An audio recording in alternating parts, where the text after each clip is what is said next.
friends, welcome back to Pink's Kitchen Tamil. இன்னைக்கு நம்ம வாழைத்தண்டு வச்சு ரசம் எப்படி செய்யறதுன்னு தான் பார்க்க போறோம். இது ரொம்ப ஒரு ஹெல்தியான ரெசிபி. உங்களோட இம்யூனிட்டியை நல்லாவே பூஸ்ட் பண்ணும். ரொம்ப ஈஸியா பண்ணிடலாம். ஸோ இந்த ரெசிபியை பார்க்கறதுக்கு முன்னாடி இதுக்கு தேவையான பொருட்கள் என்னென்னு பார்த்துட்டு வந்துடலாம்.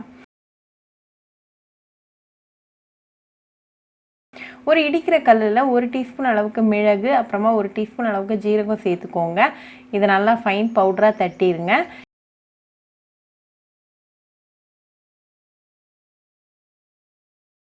இது கூட ஒரு 10 பல்லு பூண்டு, கொஞ்சமாக கருவேப்பிலை இலைகள், அப்புறமா ஒரு பச்சை மிளகாய் சேர்த்துக்கோங்க.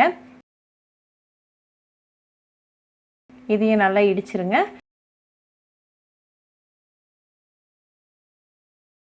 இது ரெடியாக வச்சுக்கோங்க. இப்போ ரசம் எப்படி செய்கிறதுன்னு பார்த்துடலாம். ஒரு மண்பானையை சூடு பண்ணிக்கோங்க. அதில் 1 டீஸ்பூன் அளவுக்கு எண்ணெய் சேர்த்துருங்க. எண்ணெய் நல்லா காஞ்சதும் 1/4 டீஸ்பூன் அளவுக்கு வெந்தயம், 1/4 டீஸ்பூன் அளவுக்கு ஜீரகம், 2 காஞ்ச மிளகாய், கொஞ்சமாக கருவேப்பிலை இலைகள், 1 சிட்டிகை பெருங்காயத்தூள், நம்ம இடித்து வச்சுருக்கிற அந்த இன்க்ரீடியன்ட்ஸ், 1/2 கப் அளவுக்கு வாழைத்தண்டை கட் பண்ணி சேர்த்துக்கோங்க. 2 பழுத்த தக்காளி பொடிசாக கட் பண்ணது, 1 டீஸ்பூன் அளவுக்கு உப்பு, அப்புறமா 1/4 டீஸ்பூன் அளவுக்கு மஞ்சள் தூள் சேர்த்துக்கோங்க. இது எல்லாத்தையும் நல்லா கலந்து விட்டுருங்க. தக்காளி நல்லா மசிஞ்சு குக் ஆகிற வரைக்கும் நல்லா கலந்து விட்டுக்கோங்க.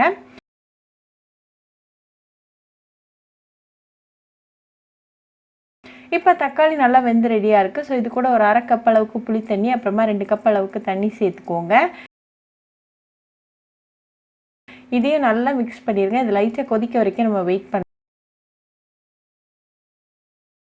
இது லைட்டாக கொதிக்க ஆரம்பித்ததும் ஃப்ளேம் ஆஃப் பண்ணிவிட்டு கொஞ்சமாக கொத்தமல்லி இலைகளை மேலே தூவிடுங்க. இப்போ நமக்கு சுவையான வாழைத்தண்டு ரசம் சூப்பராக ரெடி ஆயாச்சு. இது நல்லா சூடாக சாதம் கூட சர்வ் பண்ணி உங்கள் ஃபேமிலி அண்ட் ஃப்ரெண்ட்ஸ் கூட என்ஜாய் பண்ணுங்கள். ரொம்பவே ஹெல்தி அண்ட் உங்களோட இம்யூனிட்டியை பூஸ்ட் பண்ணக்கூடிய ஒரு ரெசிபி. ஸோ கண்டிப்பாக இந்த வாழைத்தண்டு ரசம் ரெசிபி உங்கள் வீட்டில் ட்ரை பண்ணி பாருங்கள். ட்ரை பண்ணிவிட்டு எப்படி இருந்துச்சுன்னு எனக்கு கமெண்ட்ஸில் சொல்லுங்கள். உங்களோட சூப்பரான ரெசிபியோடு உங்களை பார்க்குற வரைக்கும் பாய் ஃப்ரெண்ட்ஸ். உங்களுக்கு இந்த வீடியோ பிடிச்சிருந்தா லைக் பண்ணுங்கள், ஷேர் பண்ணுங்கள், கமெண்ட் பண்ணுங்கள் அண்ட் மறக்காமல் சப்ஸ்கிரைபும் பண்ணிடுங்க. கூடவே பக்கத்தில் இருக்க பெல் ஐக்கானையும் கிளிக் பண்ணிக்கோங்க. அப்போ தான் நான் போடுற வீடியோஸ் எல்லாம் உங்கள் நோட்டிஃபிகேஷனில் வரும். உங்களுக்கு ரெசிபிஸ் இங்கிலீஷில் பார்க்கணுன்னா பிங்க்ஸ் கிச்சன் சேனலை பாருங்கள். சேனலோட லிங்க் நான் அந்த டிஸ்கிரிப்ஷன் பாக்ஸில் கொடுக்குறேன். மறக்காமல் செக் பண்ணுங்கள்.